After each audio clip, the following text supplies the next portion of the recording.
Hello student. तो last भाई कल पार्ट फर्स्ट में हमने जो है इंडक्शन मशीन के क्वेश्चन कर रहे हैं, ठीक है। स्टार्ट वहीं से कर रहे हैं, ठीक। प्रीवियस ईयर जो हर स्टेट में आए हुए हैं, ठीक है। चलिए देखिए यहाँ से नेक्स्ट क्वेश्चन है 23। अ चेंज ऑफ 4% इन दी, जो आपका ये चेंज है यहाँ देखिए, तो इसको हटा देते हैं। ये है, ये कह रहा है अ चेंज इन, थोड़ा इसको जूम कर लेते हैं अगर आपको नहीं दिख रहा है।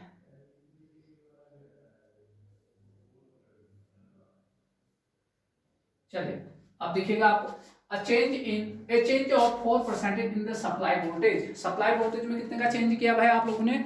4% का चेंज किया, 4% का चेंज किया। Will produce a change in approximately. तो टॉर्क से ऑप्शन से पता चल रहा है a change of 4% in the supply voltage to a induction motor will produce a change approximately. तो यहां से जो ऑप्शन देखिए पता चल रहा है टॉर्क के बारे में कर रहा है। कहना ये चाहता है यदि वोल्टेज में आपने क्या कर दिया, कुछ चेंज कर दिया, कितने परसेंटेज का? 4% का, तो आपका जो है टॉर्क में कितना चेंज होगा, ये क्वेश्चन कह रहा है आपके पास।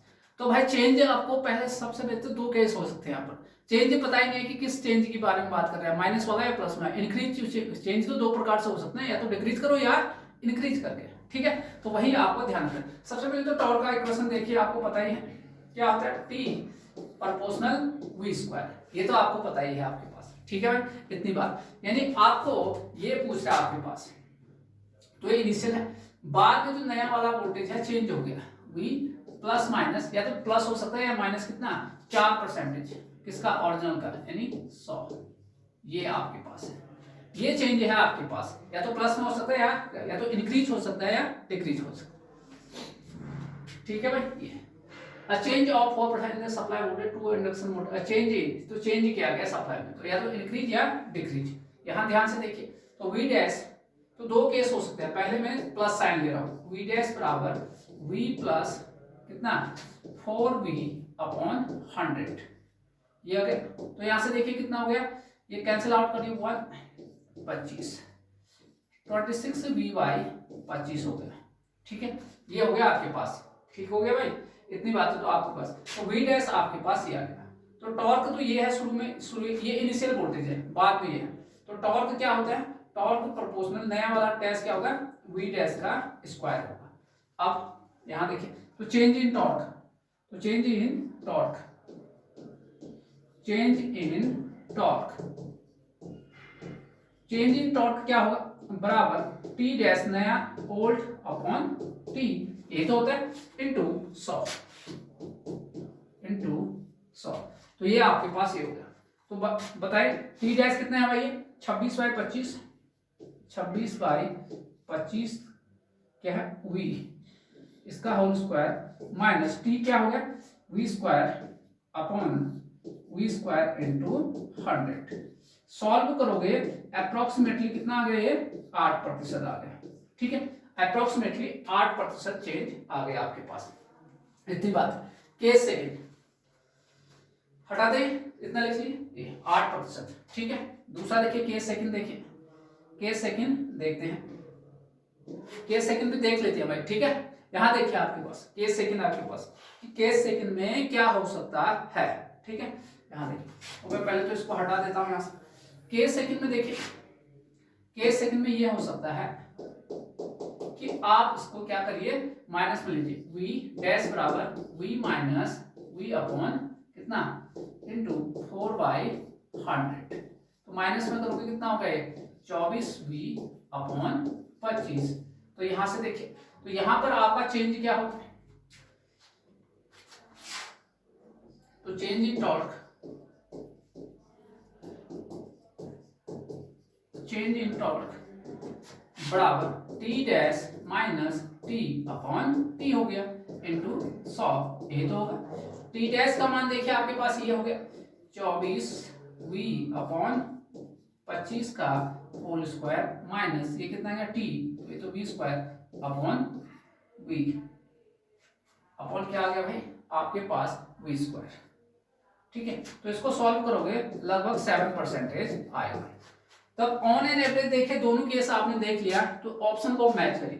तो कौन है भाई 7 और 8 के अप्रोक्सीमेटली 7 और 8 वाला कौन है? सी ऑप्शन आपको दिख रहा है कि अगर आपने 4% का चेंज कर लिया तो आपको जो है कितना होगा आपके पास, आपके उसमें जो है लगभग 8% का क्या होगा, चेंज होगा। तो कौन सा ऑप्शन हो गया? C option. तो ऐसे करके एनालिसिस करना है आपको, ठीक है। चलिए नेक्स्ट क्वेश्चन की ओर मूव करते हैं। आना चाहिए भाई आपके पास, ठीक है। तो दोनों केस यहाँ पर पॉसिबल है, क्योंकि चेंज तो आपको या तो डिक्रीज करके भी हो सकता है या इंक्रीज करके भी हो सकता है, नहीं हो सकता है, इसीलिए भाई आपके पास, ठीक है। इतनी चीजें आपको ध्यान रखना है आपके पास। अब नेक्स्ट देखिए बच्चों, नेक्स्ट क्वेश्चन की ओर करते हैं। 24 question, 24 question.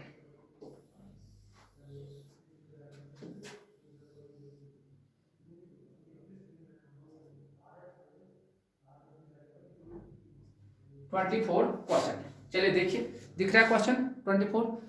स्क्यूइंग of the rotor bars eliminate थी, कल बताया था आपको, थोड़ा इसको जूम कर देते हैं, नहीं तो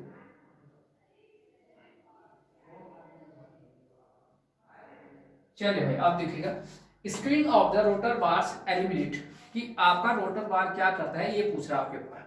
कल ही बताया था स्क्रीन क्यों करते हैं आपके पास, कल ही बताया था, कल वाले क्वेश्चन में आपको देखिए, कल वाले पार्ट फर्स्ट में हमने बताया था क्यों करते हैं स्क्रीन, ताकि आपको स्पेस हार्मोनी को क्या किया जा सके, एलिमिनेट किया जा सके। देखिए देखिए, रोटर बार को स्क्रीन करने से, स्क्रीन मतलब तिरछा करते हैं, आपको कंस्ट्रक्शन में पढ़ा रखा है मैंने, लेक्चर 24 या 25 में पढ़ा रखा है मैंने, ठीक है, बहुत डिटेल में। देखिए देखिए, रोटर बार को स्क्रीन करने से स्पेस हार्मोनिक्स, ये है आपके पास space harmonics, space harmonics, space harmonics eliminate, space harmonic eliminate हो जाते हैं, स्पेस हार्मोनिक क्या हो जाते हैं, एलिमिनेट हो जाते हैं, ठीक है भाई। इतनी बात आपको समझना चाहिए, ठीक है। तो ध्यान रखिएगा, एक नोट करके पॉइंट लिख लीजिए, एक नोट करके पॉइंट लिख लीजिए।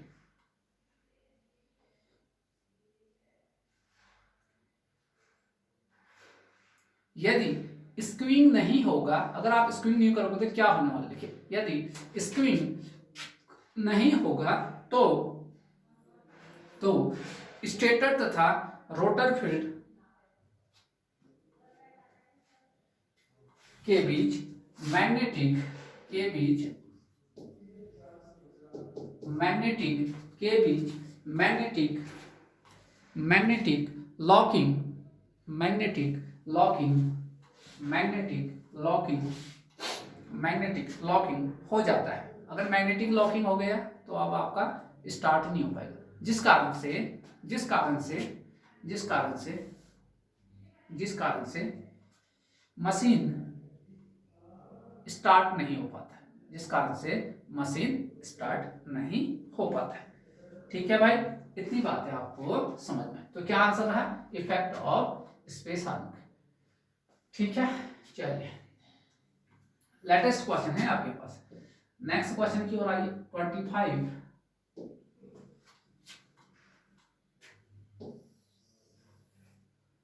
चलिए भाई यहां पर आइए।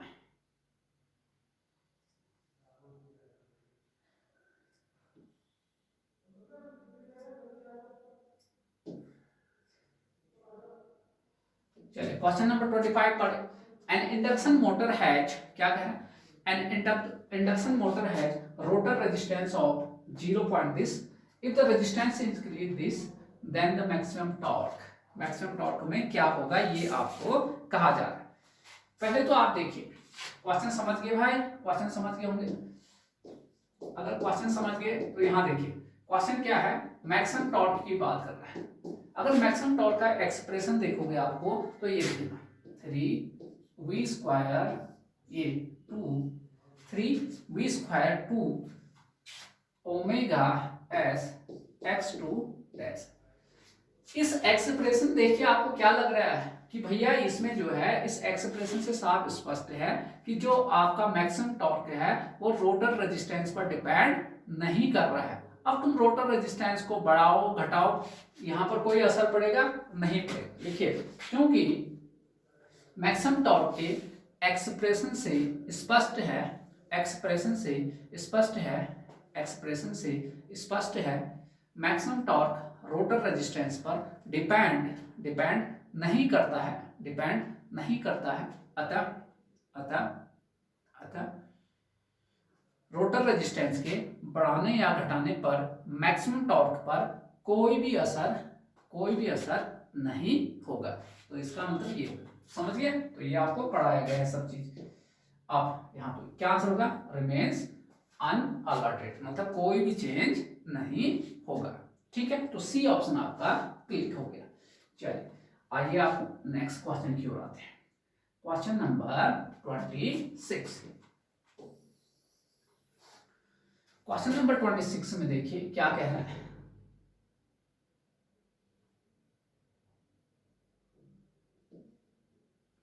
ये है भाई, starting torque of 3 phase squirrel cage induction motor at rated voltage is. क्या कह रहा है, कहा यह जा रहा है क्वेश्चन में कि जो स्टार्टिंग टॉर्क है इसमें 3 phase squirrel cage induction motor at rated voltage क्या होगा, ये पूछ रहा है आपके पास। ठीक है, इतना सा देखिए, starting torque squirrel cage induction motor at rated voltage, ये डाटा वाला क्वेश्चन है। ये देखिए छत्तीसगढ़ में या डीएमआरसी में बहुत बार आया। तो लिखिए इसका आंसर में लिखिए स्टार्ट। देखिए आपके पास मशीन में हमें स्टार्टिंग परफॉर्मेंस को क्या करना है, इंक्रीज करना है। ठीक, तो स्क्वायरल केज में क्या होता है आपके पास वो कॉगिंग फिनोमेना नहीं होता, आपको बताया है, आपके पास बताया है ना आपके वहां पर स्टार्टिंग टॉर्क बहुत हाई रहता है आपके पास। आपको लेक्चर नंबर 17-18 में आपको पढ़ाया गया है ये सब चीजें। ठीक है, तो लिखिए 3 phase squirrel cage induction motor में 3 phase squirrel cage induction motor में रेटेड वोल्टेज पर स्टार्टिंग टॉर्क रेटेड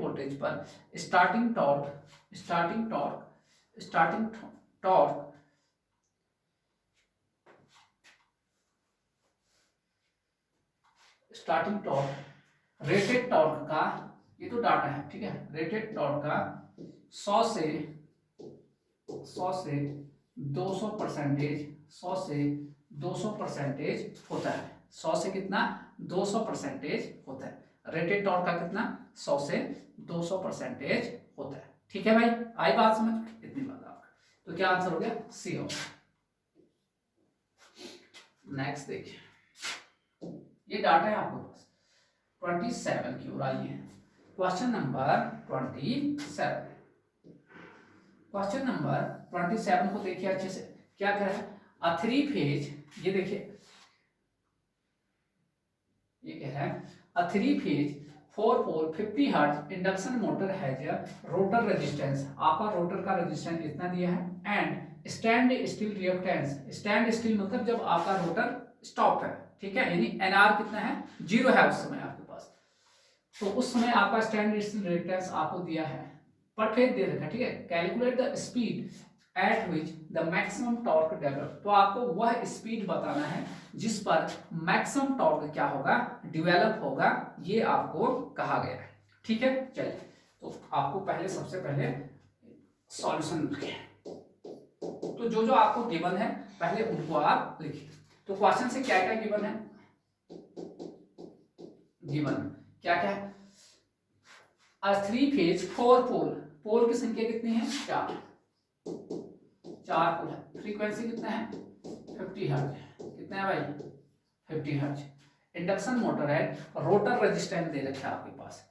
ठीक है, रोटर रेजिस्टेंस यानी R2, रोटर को मैं 2 वाट से लिख रहा था और स्टेटर को किससे लिख रहा था, 1 वाट से लिख रहा था। तो कितना है आपके पास 0.02 ओम पर phase.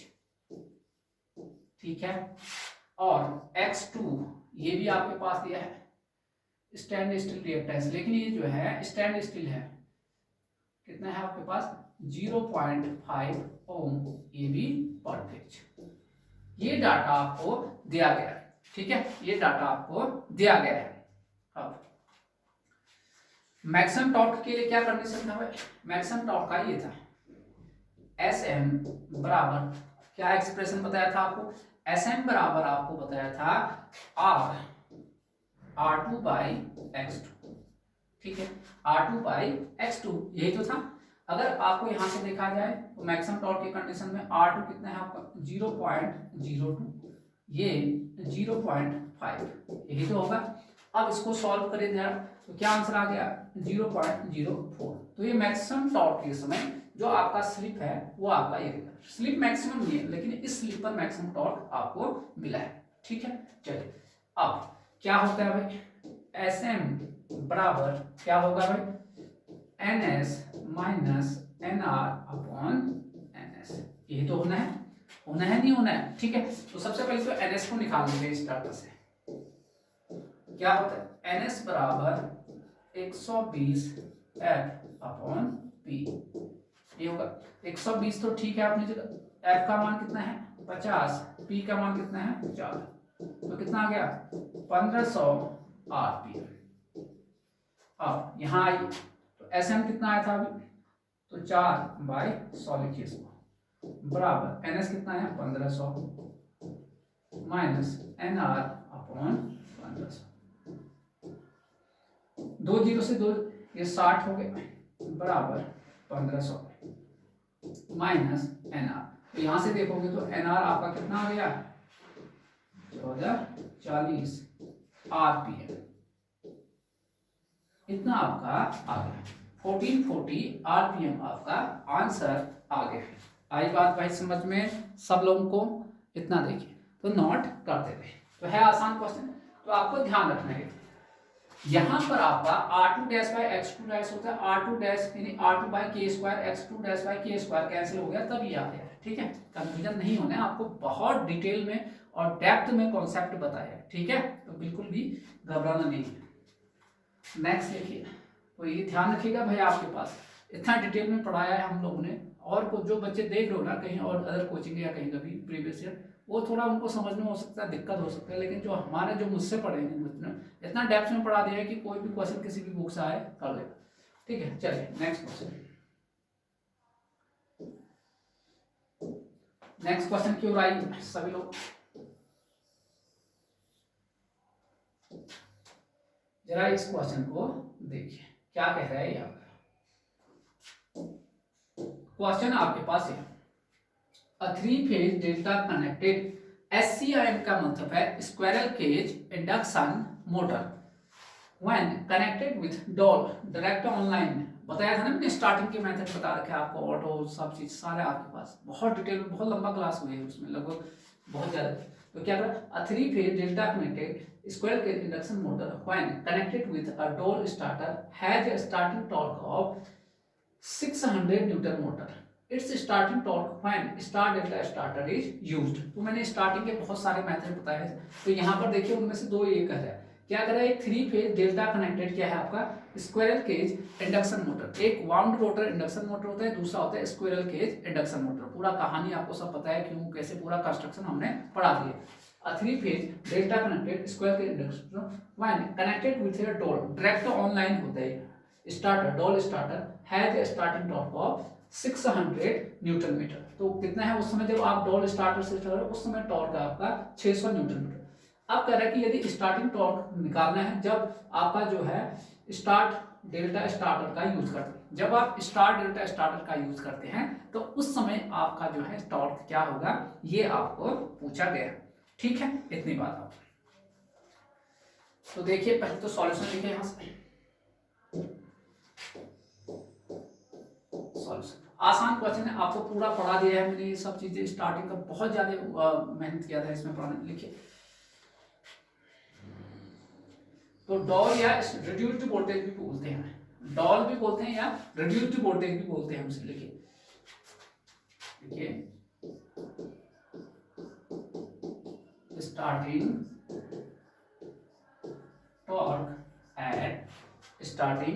torque at direct online और डायरेक्ट ऑनलाइन या इसका दूसरा नाम होता है reduced voltage starting, reduced voltage starting,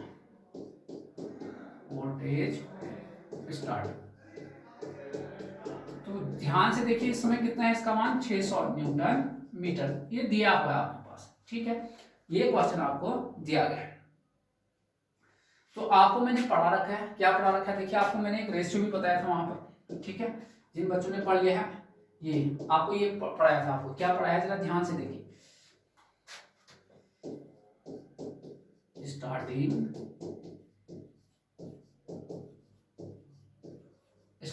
torque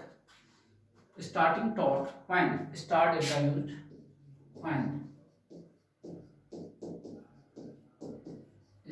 delta used, when start delta used upon starting torque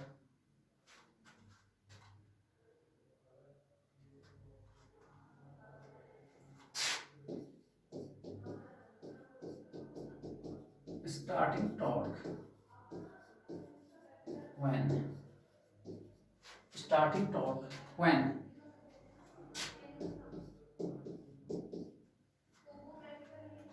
DOL direct online starter, when star delta तो ठीक है, स्टार्टर यूज यही था ना, ये आपको पढ़ाया था 1/, कितना था इनका अनुपात 1/3 आया था, ठीक है, 1/3 आया था। तो आपको क्या निकालना है, starting torque find star delta starter, तो ये निकालना है। तो ये जब ये था तो उस समय कितना 600, तो इसलिए स्टार्टिंग टॉर्क when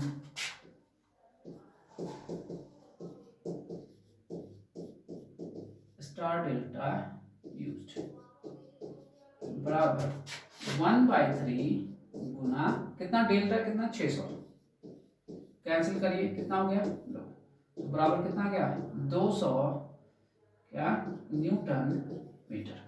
तो इसका जो है 200 न्यूटन मीटर आपका आंसर आ गया, ठीक है। तो ये बताया था, आपको पढ़ा भी रखा है आपके पास पूरा डिटेल में, कोई दिक्कत नहीं होगा। चलिए भाई नेक्स्ट क्वेश्चन नंबर 29 की बारी। 29 में क्या कहा गया है उसको देख लीजिए पहले।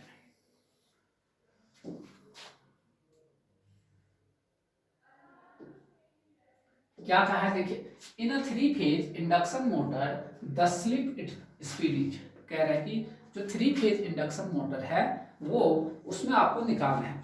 देखिए भाई सब लोग देखिए, इन अ 3 phase induction motor the slip speed is, क्या होता है ये पूछा आपके पास, ठीक है। चलिए क्या होता है ये आपको पूछा गया है, नोट कर लिया क्वेश्चन, चलिए क्वेश्चन नोट करिए और अच्छे से आप एक बार वीडियो को पॉज करके क्वेश्चन को आप सॉल्व करोगे, ठीक। चलिए फटाफट लिखिए भाई।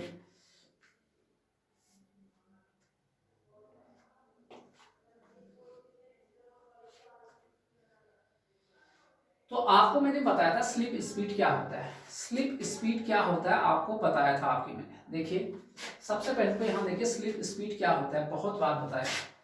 देखिए यहाँ पहले तो स्लिप देखिए क्या था आपके पास, ये था स्लिप S बराबर NS minus NR upon NS, ये तो परिभाषा है स्लिप का, किसका परिभाषा, स्लिप का, ठीक है।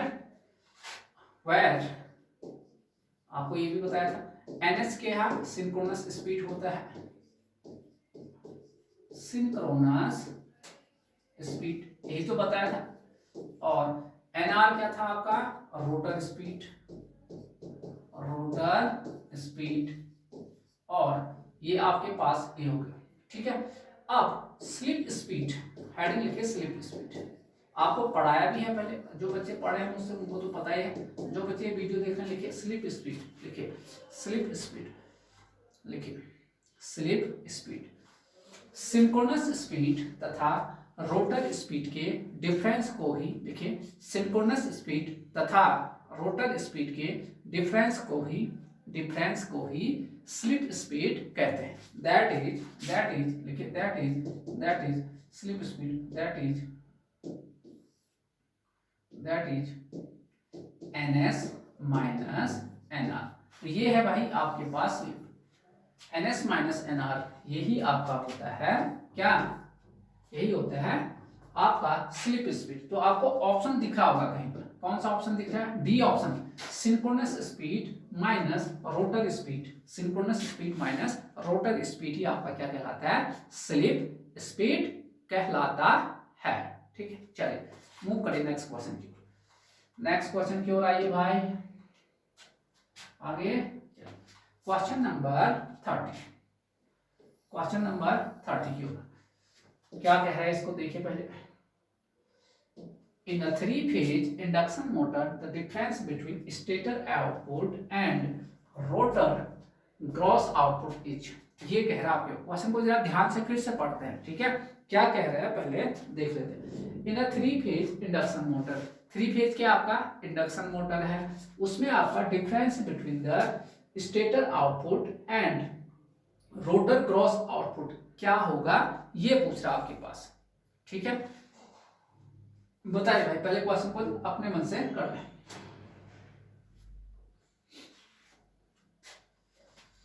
In a three-phase induction motor, the difference between the stator output and, ठीक है, rotor gross output is क्या होगा, ये पूछ रहा है। पावर फ्लो डायग्राम पढ़ाया था आपको लेक्चर नंबर 9 में, आपको बहुत डिटेल में पढ़ाया था, ठीक है, पढ़ाया था नहीं पढ़ाया था, उसके बारे में ये क्वेश्चन पूछ रहा है आपके पास, ठीक है। इतनी बात आप ध्यान रखें। तो बताइए क्या होने वाला है। तो क्वेश्चन को थोड़ा एनालिसिस कर लें तो आपको दिख रहा है, in a three phase induction motor difference between stator output, stator output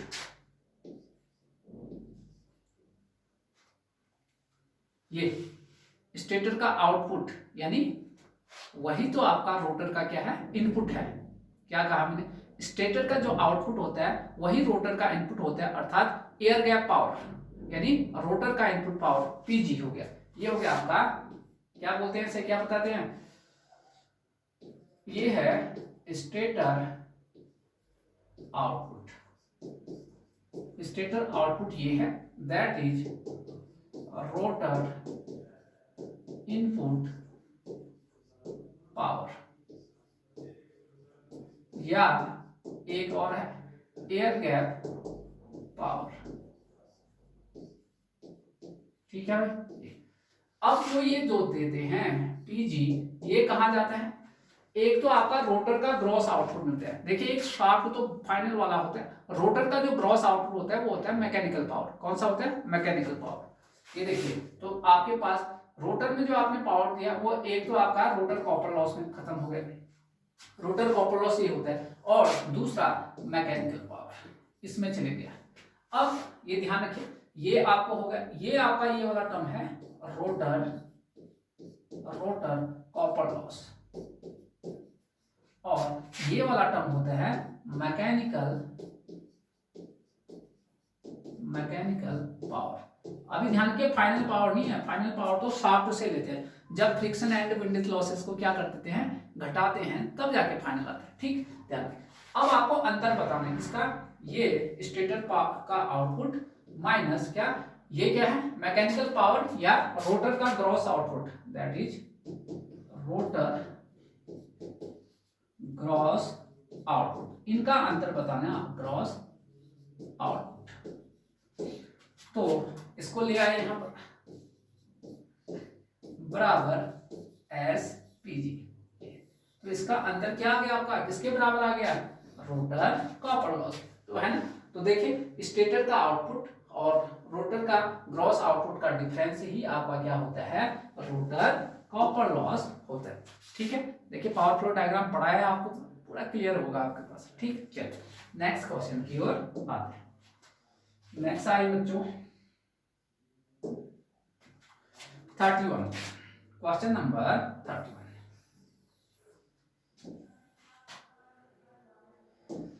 question number 31 को देखिए, the 50 hertz frequency supplied to the three phase induction motor, कह रहा है कि 50 हर्ट्ज फ्रीक्वेंसी है सप्लाई का, ठीक है, वो आपको दिया गया थ्री फेज इंडक्शन मोटर को। If the rotor current frequency थी फाइंड द स्लिप, आपको कह रहा है कि यदि भैया हमारा जो है कि रोटर करंट का फ्रीक्वेंसी क्या है 30 हर्ट्ज है, तो आप मुझे बताएं कि स्लिप का क्या होगा। तो ये तो बहुत आसान क्वेश्चन हो गया, ठीक है।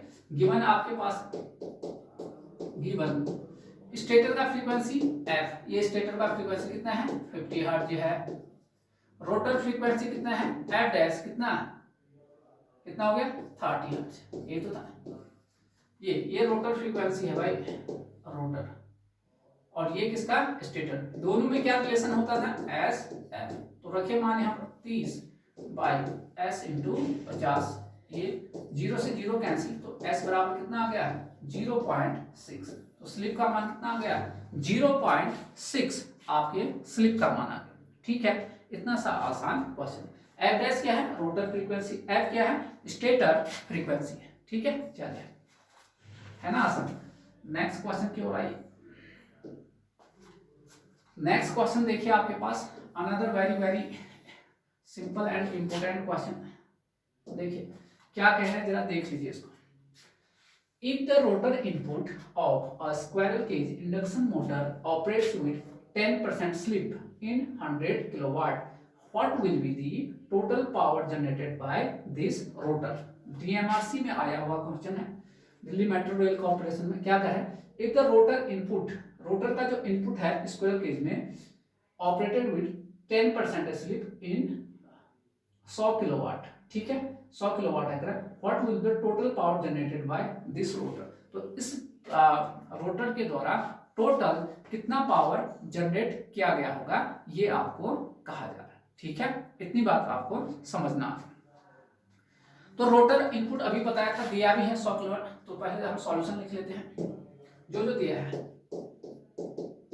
रोटर इनपुट, रोटर इनपुट को किससे दिखा देते हैं पीजी, कितना है भाई पीजी का मान 100 किलोवाट।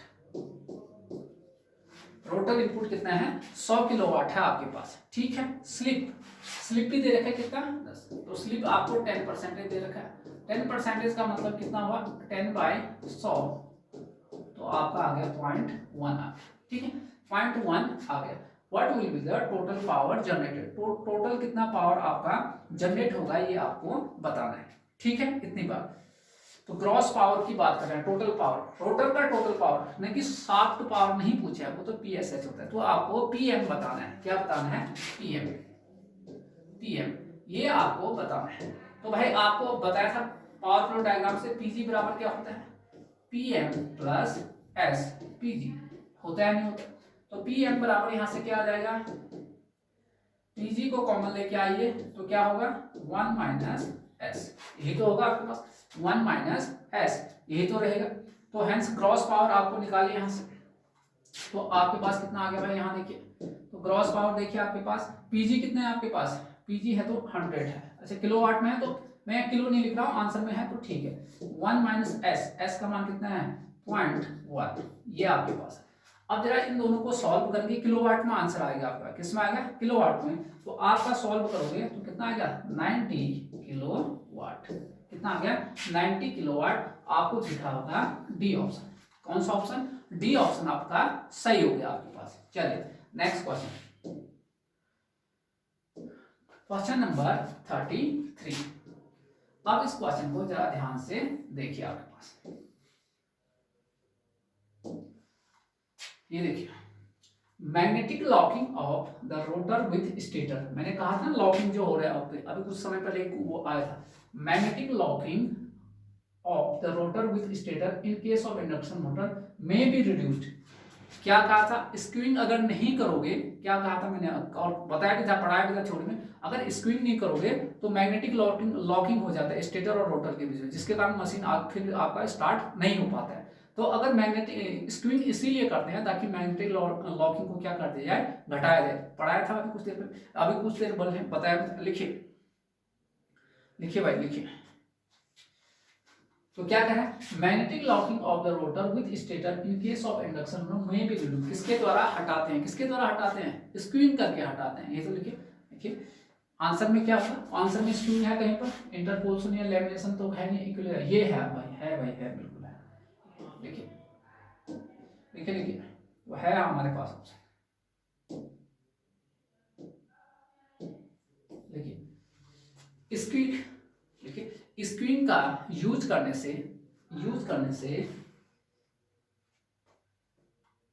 तथा स्टेटर फील्ड में, रोटर तथा स्टेटर के बीच मैग्नेटिक लॉकिंग को रिड्यूज करते हैं, ठीक है। इतनी बातें आपको समझना। एसएससी जेईई में भी आया है, देखिए टीएमआरसी दुनिया भर के क्वेश्चन। नेक्स्ट क्वेश्चन देखिए 34 क्वेश्चन देखिए। 34 क्वेश्चन बहुत आसान क्वेश्चन है, देखिए।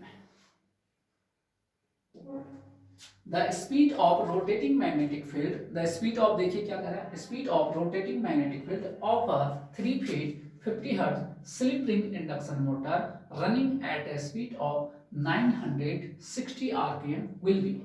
क्या कह रहा है, the speed of rotating magnetic field, जो आपका speed of 3 phase 50 hertz slip ring induction motor running at, तो आपको जो है speed of rotating magnetic field of 3 phase, 3 phase का इंडक्शन मशीन है, 50 हर्ट्ज पे 50 hertz slip ring induction motor है, ठीक है, ओके, SRIM टाइप का है, running at A speed of 960 RPM.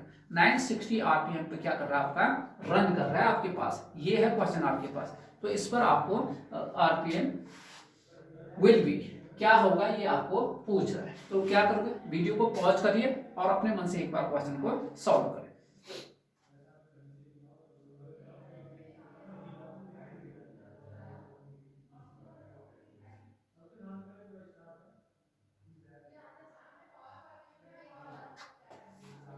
ठीक है, ये अब देखिए आपको निकालना है the speed of rotating magnetic field of 3 phase 50 hertz slip ring induction motor, यानी आपको एनएस के बारे में करना है, क्योंकि हमें पता है ना जो आपका ये होता है एनएस स्पीड से घूमता है। The speed of rotating magnetic field of a 3 phase induction motor, ये एनएस के बारे में पूछा है और दिया क्या है आपको, एनआर दिया है। क्या दिया है, एनआर कितना दिया है, 960 आरपीएम, 960 आरपीएम दे रखा है। तो आपको एनएस पूछा है। अब एनएस का मैं निकाल लेता है यहां से, देखिए एनएस में यहां से निकाल लेता है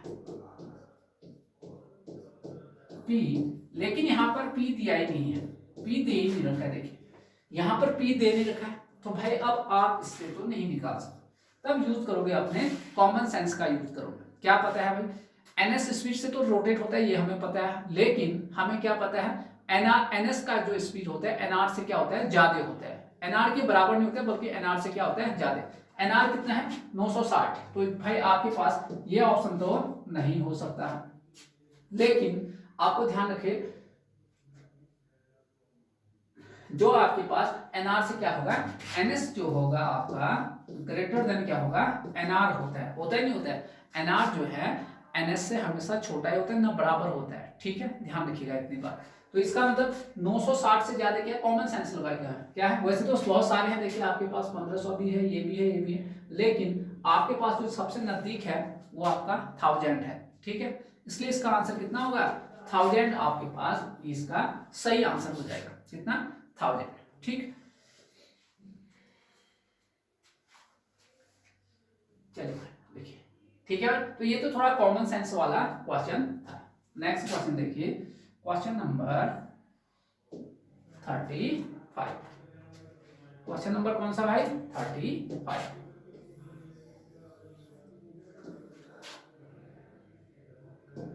ये है द फ्रीक्वेंसी ऑफ रोटर, ये देखिए the frequency of rotor induced EMF for a line connected 3 phase square phase induction motor running at a slip of 4%।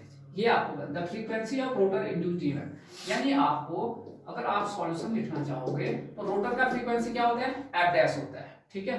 The frequency of rotor induced EMF for a line connected 3 phase square phase induction motor running at a slip of, slip कितना है, slip दिया है 4% दिया है, slip कितना दिया है 4%, rotor frequency निकालना है, रोटर का फ्रीक्वेंसी क्या करना है, निकालना है भाई आपको, ठीक है, इतनी बात आपके पास। अब यहां पर देखिए, अब दिया नहीं है कि आप स्टेटर का यानी सप्लाई फ्रीक्वेंसी कितना होता है, हमें पता है हम लोग इंडिया में जनरली कितना सप्लाई फ्रीक्वेंसी यूज करते हैं भाई, 50 हर्ट्ज ही तो यूज करते हैं, तो लिखिए, तो let supply frequency, let supply frequency बराबर 50 हर्ट्ज। इतना ही तो यूज किया, नहीं दिया तो हम यही तो मानेंगे।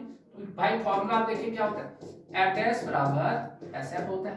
तो एफ डैश बराबर क्या होगा, एस 4/100 इंटू कितना 50, इससे आप गुना करें तो एफ डैश बराबर कितना आ गया, 2 हर्ट्ज आ गया। तो रोटर का फ्रीक्वेंसी कितना होगा, 2 हर्ट्ज आपके पास। सही आंसर आपका क्लियर हो गया। ठीक है, इतनी बात आपको समझ में आना चाहिए। नेक्स्ट क्वेश्चन देखिए, तो 2 हर्ट्ज कौन सा वाला है, ये आपके पास होगा ना भाई, 2 हर्ट्ज आपके पास। नेक्स्ट देखिए क्वेश्चन नंबर 36। चलिए फटाफट देखिए क्वेश्चन नंबर 36, सभी लोग देखिए 36 देखिए, क्वेश्चन नंबर 36 देखिए, क्वेश्चन नंबर 36।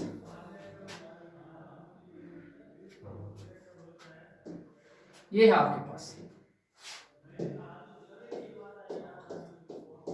36 देखिए, the thickness of stator lamination of a three phase induction motor when compare to its rotor lamination is. क्या कह रहा है आपके पास, क्वेश्चन ये कह रहा है thickness of stator lamination of a three phase induction motor when compare to its rotor lamination, ये बताना है भाई आपके पास। अब आपको कॉन्सेप्ट पढ़ाया है मैंने। सबसे पहले देखिए कहाँ आयरन लॉस ज्यादा होता है, स्टेटर में या रोटर में। आपके पास स्टेटर में ज्यादा होते हैं, क्यों, क्योंकि स्टेटर का फ्रीक्वेंसी रोटर से क्या होता है, ज्यादा होता है। Got it. चलिए अब समझ में आ रहा है, कुछ चीजें मैंने बताई थी आपको पास। तो अगर ऐसा है तो यहां देखिए, तो सबसे पहले तो ये देखिए आपके पास ये है भाई एफ डैश बराबर एस है, ये होता है, ये रोटर फ्रीक्वेंसी है, रोटर, और ये किसके रेस्पेक्ट में है, स्टेटर। आयरन लॉस क्या होता है, एफ डैश आपका बहुत कम होता है। क्यों कम होता है, क्योंकि ये दशमलव वाली संख्या से किसी भी इंटीजर से गुना करोगे तो उसका मान हमेशा क्या आता है, कम आता है। तो ये आपके पास ये क्या है, ज्यादा है, लेकिन इसकी वजह से ये आपका बहुत कम रहता है, इसकी वजह से बेचारा कम हो जाता है। अब आयरन लॉस जो है, आयरन लॉस प्रोपोर्शनल क्या होता है, फ्रीक्वेंसी होता है। यहां देखिए अब फ्रीक्वेंसी रोटर का बहुत कम है, तो रोटर का आयरन लॉस क्या होगा, बहुत ही कम होगा। ठीक, और स्टेटर का फ्रीक्वेंसी ज्यादा है, ये देखिए, तो स्टेटर का आयरन लॉस भी क्या होता है, ज्यादा है। इतना लिख लीजिए, इतना लिखा तो लिखिए, स्पष्ट है, पॉइंट बना के लिखिए, स्पष्ट है। स्टेटर में रोटर की तुलना में, स्टेटर में रोटर की तुलना में आयरन लॉस ज्यादा होता है। तो आप केयर करने का, जो आयरन लॉस केयर करोगे, कंसीडर करोगे, वो स्टेटर वाले का ही करोगे 3-फेज इंडक्शन मशीन में।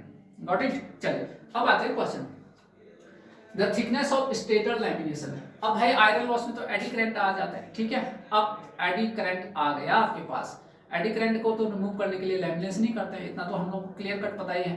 तो लैमिनेशन ये है, तो कह रहे हैं the thickness of stator lamination of a three phase induction motor when compare to rotor. तो भाई रोटर से तो कोई लेना देना नहीं, रोटर में आयरन लॉस बहुत ही कम है। अब आइए यहाँ पर, तो ध्यान से देखिए, अब आयरन लॉस आपके पास ये हुआ, ठीक है, एडी करंट लॉस। अब एडी करंट लॉस ये है, आयरन लॉस दो लोगों का हिस्सा होता है भाई, एक तो आपका क्या होता है एडी करंट, दूसरा हिस्टैरिसीस। अगर आपके पास एडी करंट को हो तो ये क्या है, लैमिनेशन के थिकनेस का स्क्वायर क्या होता है, प्रोपोर्शनल ये होता है, होता है नहीं होता, पूरा ट्रांसफॉर्म में पढ़ाया है आपको। तो अगर आपके पास पता है भाई, आपके पास आयरन लॉस कहाँ ज्यादा है, स्टेटर में, तो स्टेटर में जो आयरन लॉस है यानी एडी करंट लॉस, दो भाग होते हैं आयरन लॉस के, एक हिस्टैरिसीस और दूसरा ये, तो इसी पर आपको डिस्कस करना है। तो भाई अगर आपको क्या करना है, the thickness of stator lamination of three phase when compared to its rotor lamination, क्या करने की, ये लॉसेस क्या होते हैं, हार्मफुल होते हैं, हमें क्या करना है, कम करना है। कब कम होगा, जब ये थिकनेस क्या होगा, कम होगा। तो क्या करोगे यहाँ पर, लेस आंसर, ये टी क्या है, थिकनेस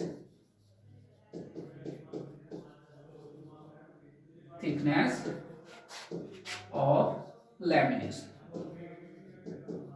थिकनेस ऑफ लैमिनेशन। तो भाई आपके पास यहां पर देखिए एडी करंट को कम तभी कर पाओगे जब ये आपका थिकनेस क्या करे, कम, ठीक है, तभी तो होगा भाई आपका एडी करंट। क्लियर है आपके पास, पूरा इक्वेशन बताया था आपके पास ये। खैर ये अब तो कहां पर जरूरत है आपको ये थिकनेस कम करने का, स्टेटर में, रोटर में। स्टेटर में क्यों, क्योंकि स्टेटर में ही लॉस होने वाला है। रोटर में क्यों कम है, क्योंकि रोटर के बाद बेचारा फ्रीक्वेंसी है ही नहीं, कहां गया वो फ्रीक्वेंसी, ये देखिए आप, ठीक है, आ गया समझ में। चलिए नेक्स्ट मूव करो, क्वेश्चन नंबर 37। चलिए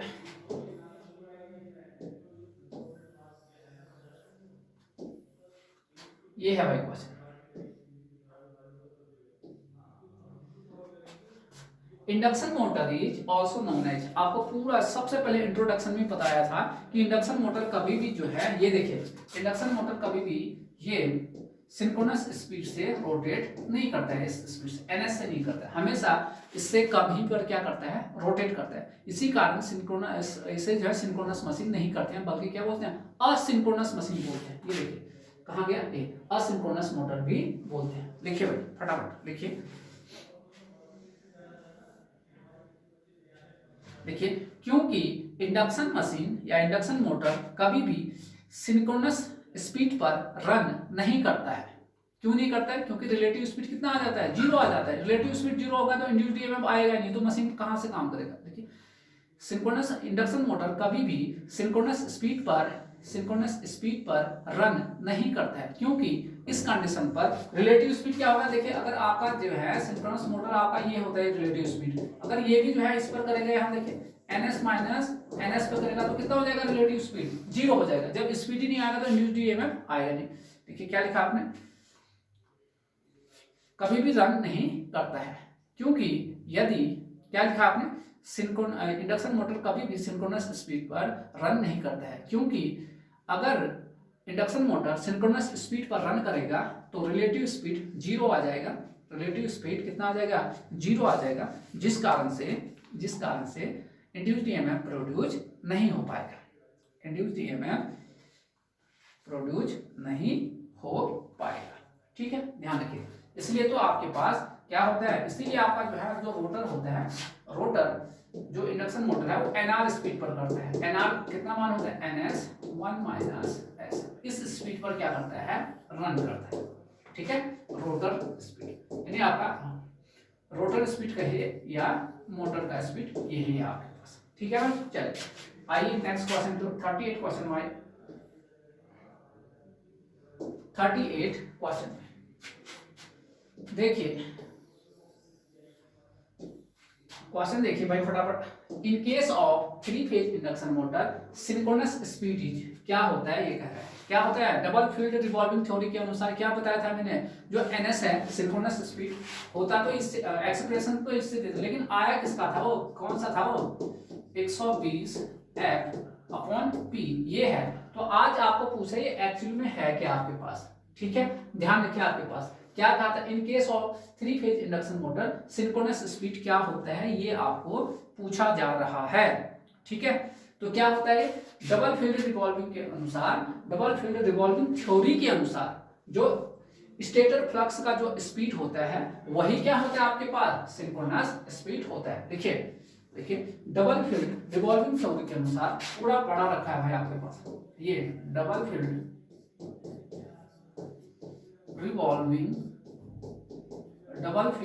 रिवॉल्विंग थ्योरी के अनुसार पूरा पढ़ा है। थ्योरी के अनुसार स्टेटर फ्लक्स के स्पीड को ही इंडक्शन मशीन में सिंक्रोनस स्पीड कॉमा एनएस कहते हैं, पॉइंट नंबर 2, एनएस को निम्न एक्सप्रेशन द्वारा दिया जाता है, ये आपके पास। ठीक है, चलिए मूव करते हैं 38 क्वेश्चन। नेक्स्ट क्वेश्चन देखिए भाई 39 question. The synchronous speed ns of a 3-phase induction motor is directly proportional to क्या है, किसके प्रोपोर्शनल होता है ये कह रहे हैं। ठीक है, ये तो बहुत आसान क्वेश्चन हो गया। ठीक है भाई, कितना तो आपको आना चाहिए। द सिंक्रोनस स्पीड क्या होता है, आपको बताया था सिंक्रोनस स्पीड क्या होता है, स्टेटर का जो फ्लक्स होता है उसका, उसी को क्या बोलते हैं इंडक्शन मशीन में ये होता है। ये क्या है, सप्लाई फ्रीक्वेंसी किसका, स्टेटर का, स्टेटर सप्लाई फ्रीक्वेंसी।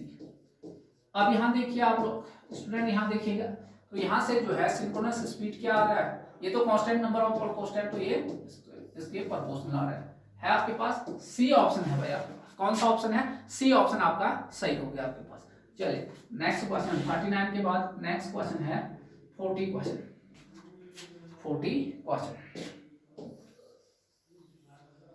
40 क्वेश्चन में आपका ये है, rotor speed of induction motor is given by. अभी तो बताया था आपको रोटर स्पीड क्या होता है इंडक्शन मोटर का, अभी बताया था आपको मैंने। यहाँ देखिए स्लिप का ये होता है, स्लिप बराबर क्या होता है ns minus N R upon N S, cross multiply करिए एस एन एस बराबर N S minus N R बराबर क्या होगा, एन एस कॉमन लेके आओगे तो क्या आएगा 1 माइनस एस। ये है आपके पास वेयर ns सिंक्रोनस स्पीड, अभी बताया था स्टेटर फ्लक्स का speed, synchronous speed, nr rotor speed, और s के है आपका स्लिप। तो दिख रहा है आपको ns 1 माइनस एस कहीं पर, ये देखिए ए ऑप्शन में आपको दिख रहा है आपके पास, ठीक है। तो 40 वाले का कितना आंसर आ गया, ए आंसर आ गया, ए आंसर आ गया। चलिए लिख लिया भाई, नेक्स्ट क्वेश्चन की ओर आइए, 41 क्वेश्चन की ओर आइए। 41 क्वेश्चन में भाई आपके पास ये है क्वेश्चन, 41 क्वेश्चन क्या है ये देखिए,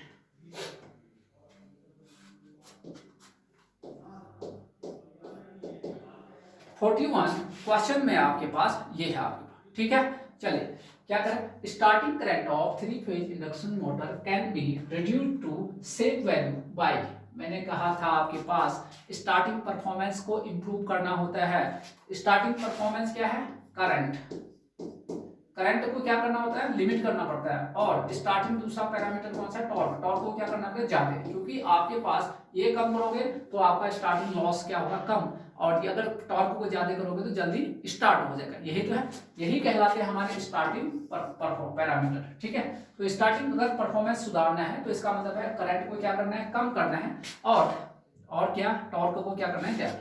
टॉर्क देखिए आपके पास प्रोपोर्शनल आर होता है, ये भी यहाँ भी आर से लिमिट किया जाता है, आर ज्यादा होगा तो ये अपना कम हो जाएगा, ये तो आर ज्यादा, ये देखिए आर ज्यादा, तो इसका मतलब ये है कि आपको जो है एक रजिस्टर हमने इंसर्ट किया था, आपको याद है, आपको 22 से 23 वाले लेक्चर में आपको बताया था मैंने कैसे आपको करना, तो वही चीज यहाँ पर आज पूछा गया है। तो देखिए स्टार्टिंग करंट, स्टार्टिंग की बात कर रहा है, तो इसका मतलब हमें जो रजिस्टर है, इस रजिस्टर को जो एक्सटर्नल रजिस्टर कहलाता है, क्या कहलाता है, एक्सटर्नल रजिस्टर, आपको पूरा पढ़ाया डिटेल में। तो एक्सटर्नल रजिस्टर को कहां पर अगर स्टार्टिंग पैरामीटर को सुधारना है तो स्टार्टिंग के समय ही इंसर्ट करना है, ठीक है, ध्यान रखिए आपके पास।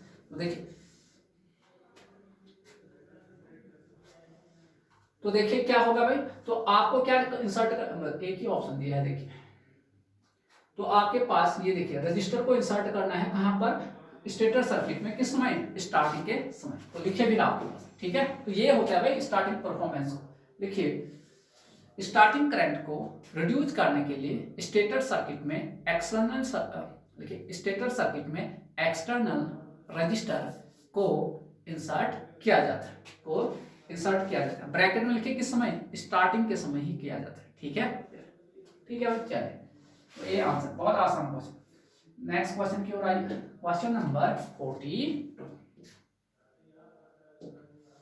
क्वेश्चन नंबर 42,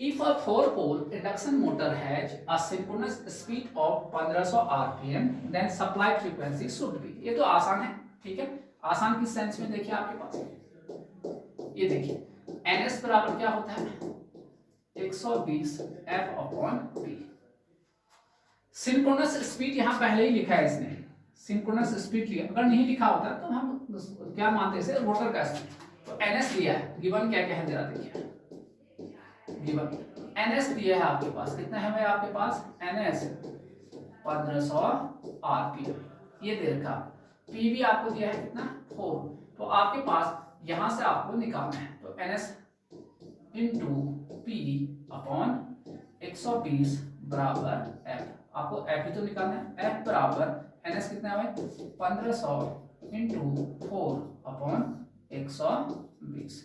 इससे ये हो गया भाग कितने बार 3 टाइम। तो अगर F बराबर देखो तो कितना आ गया 50 हर्ट्ज आ गया। कितना आ गया भाई 50 हर्ट्ज इसका आंसर आ गया। 42 क्वेश्चन का कौन सा 50 हर्ट्ज आपका आंसर आ गया। ठीक है, तो सप्लाई फ्रीक्वेंसी कितना रहा। ठीक है, तो देखा इसमें कोई ऐसा था नहीं, तो मैंने बहुत सिंपल ढंग से इसको सॉल्व कर दिया। ठीक है, चलिए नेक्स्ट क्वेश्चन। नेक्स्ट क्वेश्चन की ओर आई 43 क्वेश्चन। 43 क्वेश्चन में क्या कह रहा है उसको जरा ध्यान से देखिए। A 3 phase induction motor is running at 5% slip, 5% slip पर क्या कर रहा है रन कर रहा है विथ अ सर्टेन लोड, कुछ लोड होगा। ठीक है, if at this load the power input to the rotor is 2000 watt 2000 watt. अगर इस लोड पर आपका पावर इनपुट रोटर को कितना है 2000, then the mechanical power developed by the motor. तो मैकेनिकल पावर कितना डेवलप होगा ये आपको बताना है। ठीक है, इतनी बात आपको क्लियर रहनी चाहिए। तो भाई बहुत बार बता दिया, अब डायरेक्ट लिख लेता हूँ। यहाँ देखिए क्या होता है मैकेनिकल पावर PM बराबर क्या PG 1 - S, यही तो होता है। ठीक है, तो पहले तो जो जो डाटा दिया है गिवन लिख लीजिए। ये तो आपका पावर फ्लो डायग्राम से गिवन है। S बराबर कितना है भाई 5% स्लिप। पावर इनपुट भी रोटर, रोटर का पावर इनपुट कितना बताया था ये PG होता है 2000 वाट। ठीक है, तो ये तो आ गया फिर यहाँ से। तो PM बराबर कितना PG कितना है 2000 1 - S 5/100, ये आपका आ गया 2000। ठीक है, 100 कॉमन ले लिया यहाँ, ये कितना आ गया 95, ये आ गया। तो यहाँ से देखिए एक जीरो तो ऑलरेडी है, 1900 है कहीं पर आपके, बिल्कुल है भाई 1900 वाट आ गया। कितना आ गया 1900 वाट आपका सही आंसर आ गया। ठीक है, तो आप इसको टिक करिए। तो 43 क्वेश्चन का कितना आंसर हो गया 1900 वाट बी क्वेश्चन। नेक्स्ट देखिए 43 के बाद देखिए 44 क्वेश्चन। क्वेश्चन नंबर 44, यहां देखिए the logged rotor current in a 3-phase star connected 15 kilowatt 4 pole 250 volt 50 hertz induction motor at rated condition is 50 ampere। ठीक हो गया। neglecting losses, what will be the logged current when motor is connected to 240 volt 60 hertz supply each। ये है आपके पास। तो आसान सा एक क्वेश्चन है, पहले क्वेश्चन को पढ़िए, वीडियो को पॉज करिए सभी लोग, फिर सॉल्व करने की कोशिश करेंगे सभी लोग। ठीक है, ध्यान रखिए सभी लोग। चलिए भाई फटाफट फास्ट।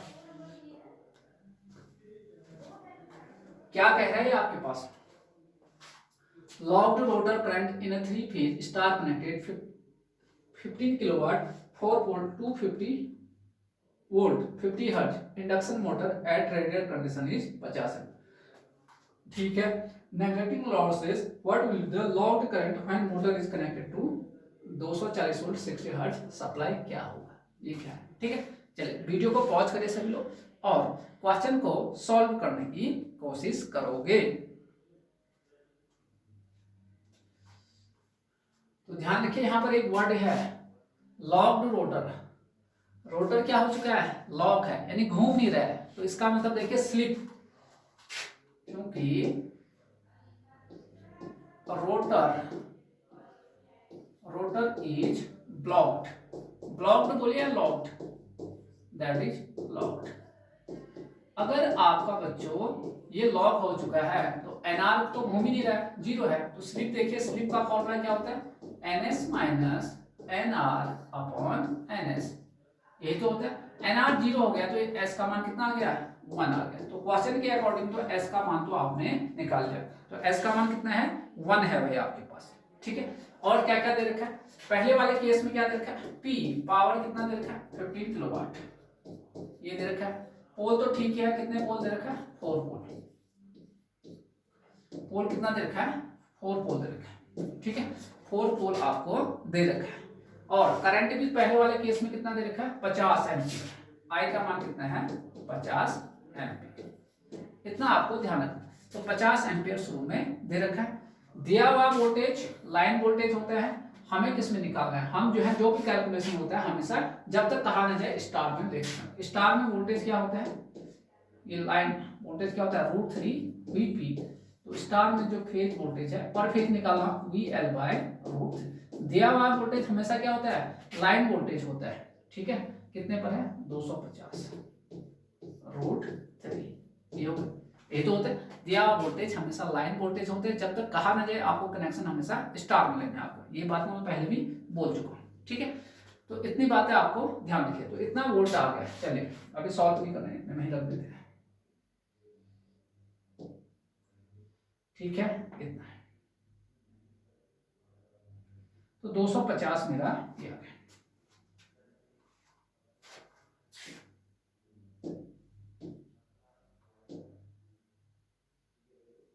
ठीक है भाई, इतना आपके पास है। अब जरा ध्यान से, आर पी बराबर 3 फेज है, एक फेज का है, चूंकि ये पावर तो 3 फेज का है। पी बराबर क्या होता है 3 फेज के लिए, एक फेज का होता है I²R, 3 के लिए क्या होगा 3 से गुना कर दोगे 3I²R, ठीक है। इतना आपने लिख लीजिए 3I²R।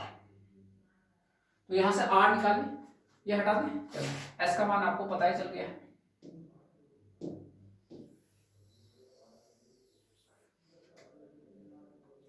तो भाई यहां से R का मान निकाले, तो R बराबर क्या होगा P/3I²।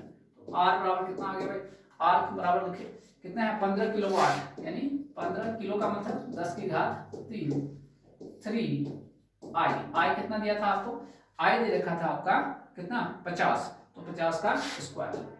ये करिए, इसको सॉल्व करेंगे तो कितना आ जाएगा, आप सॉल्व करिए फटाफट। कितना आ गया 2 ओम आ गया।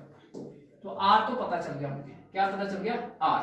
तो पहले चीज से मुझे क्या पता चला R, ठीक है। इतनी बात। अब I ये हो गया। तो अब चूंकि हमें पता है भाई I बराबर क्या होता है, अब R भी है X भी, V अपॉन क्या होता है Z। I बराबर क्या होता है V अपॉन Z होता है आपके पास, ठीक है। V अपॉन क्या होता है Z रहता है आपके पास। अब ये आपको क्लियर रहना चाहिए, V अपॉन Z ये होगा। लेकिन ध्यान रखिए अभी ये सब जो भी कैलकुलेशन कर रहा हूँ ये 3 फेज स्टार कनेक्टेड, ये तो दिया है, अगर नहीं देता तब मैं स्टार लेता 50 हर्ट्ज। ये सब जो आपका यहाँ सप्लाई दिया है इसका मतलब स्टेटर की बात कर रहा है, ठीक है। और दूसरे वाले में केस है मोटर करंट, वो दूसरे वाले rated condition negative what will be the locked current when motor is connected to this, ये दूसरे, ठीक है। इतनी बात। अब ये भी तो पता है ना आपको, V बराबर इसका मॉड लोगे तो क्या आएगा R² प्लस X²। जेड क्या होता है इसका मॉड लोगे तो क्या होगा √R² प्लस ये आपके पास, ठीक है। इतनी बातें आपको ध्यान रखना है आप। लेकिन ये घटनाएं हो रही हैं 50 हर्ट्ज पर आपके पास। तो I का मान आपके पास पता ही है कितना 50, I कितना है 50 एम्पियर है आपके पास, ठीक। ये कितना है 250 वोल्टेज का मान वहां से √/√3 ये हो गया, डिवाइड बाय R अभी आपका आया था कितना 2, कितना R आ गया 2 का स्क्वायर कितना 4, डिवाइड बाय X² ये हो गया आपके पास, ठीक है। इतनी चीजें आपके पास। तो x अगर सॉल्व करोगे तो आप सॉल्व करिए इसको, x को जैसे ही सॉल्व करोगे तो आपका जो है x आ जाएगा 2.08 ओम, ये आ गया एट कितने पर 50 हर्ट्ज, ये at 50 hertz, at 50 hertz 50 hertz, ठीक है। तो x आपका इतना आ गया। अब हटा दें इसको, चलिए हटा रहे हैं क्योंकि इसमें जगह कम है तो इसलिए मैं इसको हटा। तो R ये सब पता चल गया। अब कंडीशन 2 केस सेकंड में आई, वो तो केस बसता केस सेकंड देखिए ये क्या कह रहा, neglecting losses what will be the locked current. आपको लॉग्ड करंट बताना है अब आपके पास, ठीक है। लॉग्ड करंट बताना है कितने फ्रीक्वेंसी पर 60 पर, ठीक है। इतना आपको ध्यान रखना है एट 60 हर्ट्ज, 60 हर्ट्ज पर ही बताना है आपको, कहां पर 60 हर्ट्ज पर आपको ये सब चीजें बताना है। और वोल्टेज कितना है, वोल्टेज आपका है 240 वोल्ट 60 हर्ट्ज पर, और ये 240 वोल्ट, ठीक है। इतना। तो भाई आई निकालना आपको, आई बराबर क्या होता है, वी अपॉन क्या, वी अपॉन क्या, R square plus X square, ठीक है, एक्स स्क्वायर यही तो रहता है आपके पास, ये आपका, ठीक है, ये हो गया आपके पास। तो निकालिए क्या होगा आपके पास,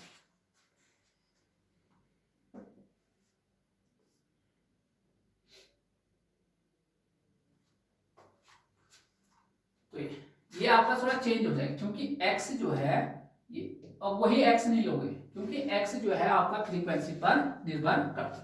तो एक्स एस बराबर एस इंटू क्या, एक्स एस क्या होता है ये देखिए आपको मैं बता दूं, ये तो वही तो नहीं लोगे, लेकिन एक्स डैश चेंज हो जाता है आपके पास, एक्स डैश क्या है, ये फ्रीक्वेंसी पर निर्भर करता है ना। अरे यार ऐसे ये देखिए इतना भी पता नहीं है तुमको, एक्स बराबर क्या होता है ओमेगा एल, तो ये फ्रीक्वेंसी नहीं हुआ क्या 2 पाई एफ एल, ये फ्रीक्वेंसी पर निर्भर करता है, फ्रीक्वेंसी चेंज हो चुका है ना।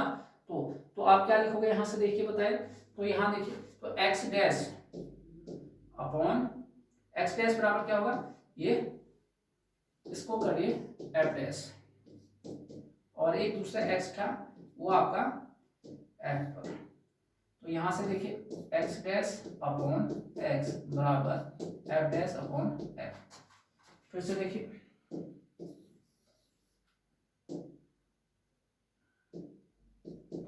एक्स डैश बराबर x F dash upon F बराबर एक्स तो अभी आया तुम्हारा 2.08 इंटू 60 अपॉन 50, ये देखिए चेंज होता है फ्रीक्वेंसी पे निर्भर करता है, 60 अपॉन 50, तो ये आपका आ गया 2.49 ओम, 2.49 ओम आ गया, ठीक है, इतना लिख लीजिए। अब जब इतना लिख लीजिए तो अब आपके पास यहाँ पर आपके पास 2.49 ओम है, ध्यान रखिएगा।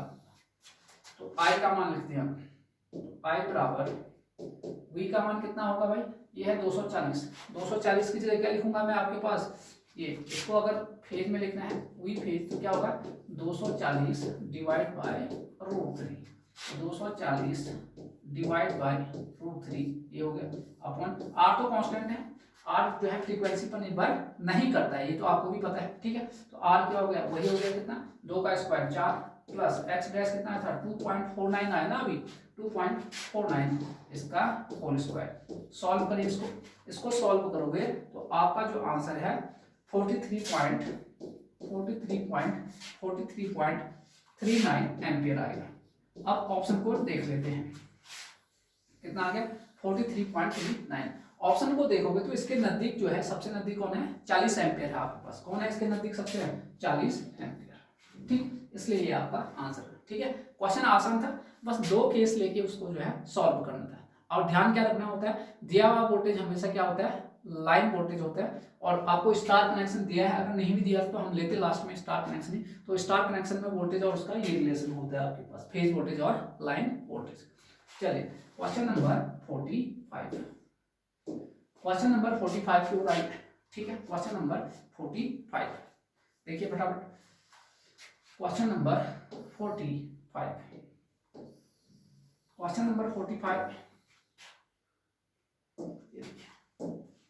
Question number 45, a 3-phase slip ring induction motor develops full load torque at a slip of 0.04 when the slip rings are short circuited। क्या कह रहा है, एक 3-phase slip ring induction motor है, एक फुल लोड टॉर्क को develop करता है किस स्लिप पर 0.04 पर, कब, जब स्लिप रिंग को आपने शॉर्ट सर्किट कर दिया। दूसरा क्या करा, if the rotor resistance is increase 3 times, अगर रोटर रेजिस्टेंस को आपने कितना गुना बढ़ा दिया 3 गुना बढ़ा दिया बाय इंसर्टिंग, कब बढ़ेगा जब एक्सटर्नल रेजिस्टेंस को क्या करोगे इंसर्ट करोगे, जो लिखा भी है, देन स्लिप विल बी, तब स्लिप में क्या होगा ये आपको पूछा जा रहा है आपके पास, ठीक है। इतनी आवाज आपको ध्यान रखना है आपके पास, ठीक है ना, इतना आपको ध्यान रखना,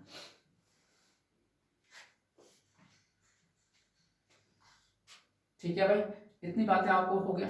चलिए तो वीडियो को पॉज करके एक बार क्वेश्चन करने की कोशिश करिए।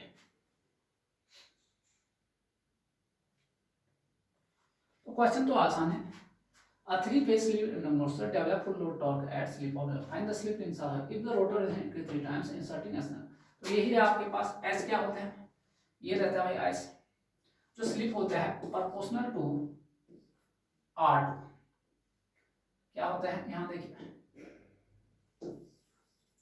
स्लिप आपके पास, यहाँ देखिए स्लिप क्या होता है, स्लिप जो है rotor resistance R2 rotor resistance के क्या होता है प्रोपोर्शनल होता है। केस देखिए आपको a three phase induction motor develop full load torque at slip this when the slip rings are if the rotor resistance is increase 3 time. तो ये देखिए R2 डैश इसको जो है आपने कितना कर दिया, इसका 3 गुना कर दिया, तो उस समय स्लिप क्या होगा, S डैश क्या होगा, ये पूछा जा रहा है। तो देखिए तो मैं क्या करूंगा S डैश, ठीक है S डैश, यहाँ देखिए भाई आसान सा क्वेश्चन है, S dash proportional to R2 dash, ये ध्यान रखिए इसमें। तो S डैश अपॉन S बराबर क्या होगा R2 डैश के 3 R2 प्रोपोर्शनल जब ये करोगे तो अपना कैंसिल आउट हो गया, ये हो गया। तो S डैश बराबर 3S।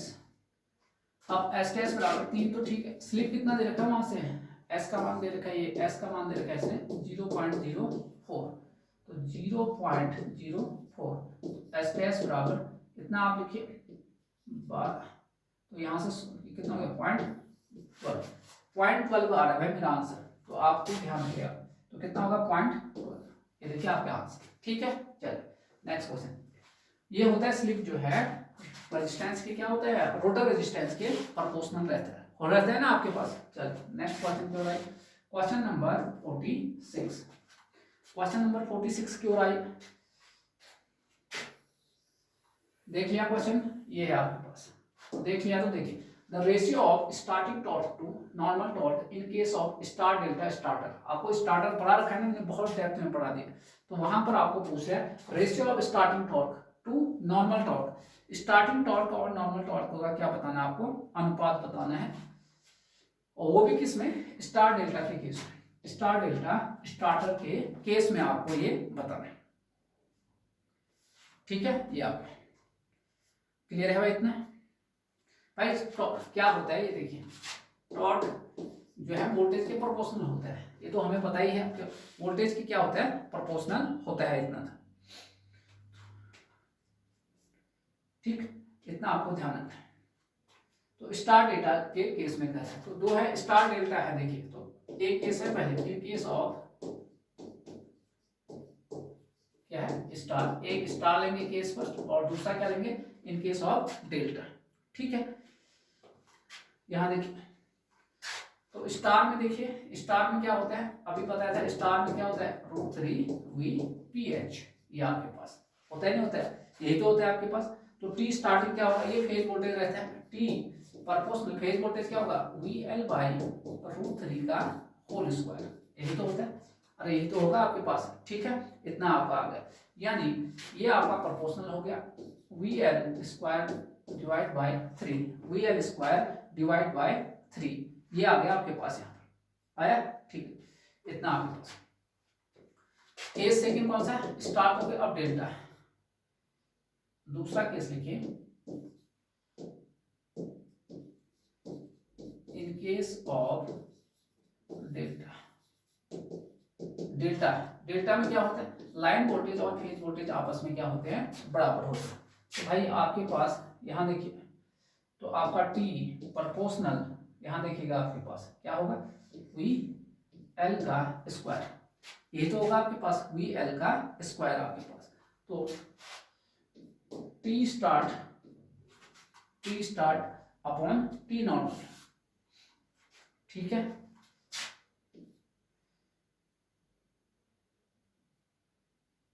ठीक है T नॉर्मल, तो स्टार्टिंग ये आपके पास ध्यान रखिए। तो आपके पास क्या निकालना है, the ratio of the star normal torque in case of star delta. ठीक है तो स्टार ये देखिए आपके पास, तो पहले स्टार और डेल्टा का क्या निकालना है, रेशियो निकालना है आपके पास, क्वेश्चन ये है आपके पास। ठीक है तो T स्टार और T नॉर्मल का निकालिए, कितना होगा आपके पास, तो आपके पास नॉर्मल, ये आपका नॉर्मल है, ये डेल्टा की मतलब ये, इसे आप नॉर्मल भी कह सकते हो, नॉर्मल केस में है ये आपके पास, किस में है, नॉर्मल, क्या है आपके पास, नॉर्मल वाले कंडीशन में आपके पास ये आ गया। तो देखिए कितना आएगा, यहां से उठाइए, वी एल स्क्वायर अपॉन क्या होगा, वी एल स्क्वायर अपॉन 3 यहां से लिखिए, इसमें ये क्या देगा, वी एल स्क्वायर, ये नॉर्मल वाला है, डेल्टा वाले को normal, V L square cancel out हो गए, तो कितना आ गया 1/3। तो 1/3 आपका सही आंसर हो गया, 1/3 आ गया। ठीक है, इतनी बात आ गई आपके समझ में, 1/3 आपका ए आंसर आपका सही हो गया। चलिए नेक्स्ट क्वेश्चन 46 के बाद अब देखिए 47।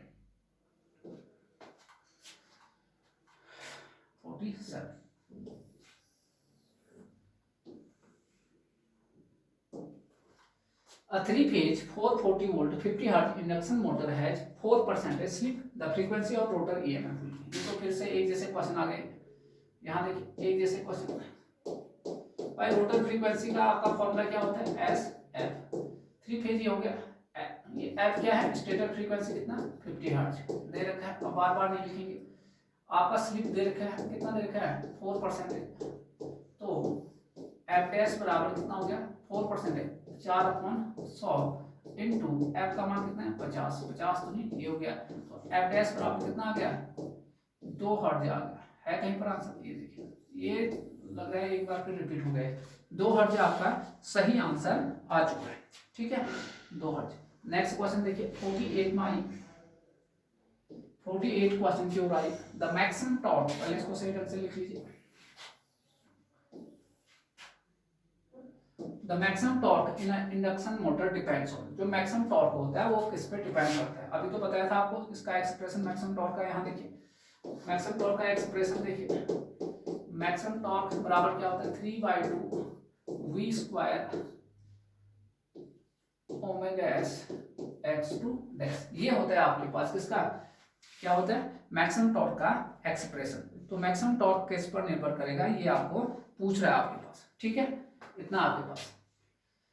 तो यहां से देखिए वोल्टेज तो दिया नहीं है, करंट तो इसमें आएगा नहीं, है ही करंट, तो स्टेटर इंडक्टेंस भी आपके पास नहीं दिया है, ये 2 वर्ड जो दिखा रहा है रोटर को दिखा रहा है, देखिए रोटर रेजिस्टेंस तो नहीं है। अब लेकिन हम जानते हैं ना, हम लोगों को क्या पता है x2 डैश बराबर क्या होता है, x2 डैश बराबर क्या होता है, x2 डैश बताइए, x2 डैश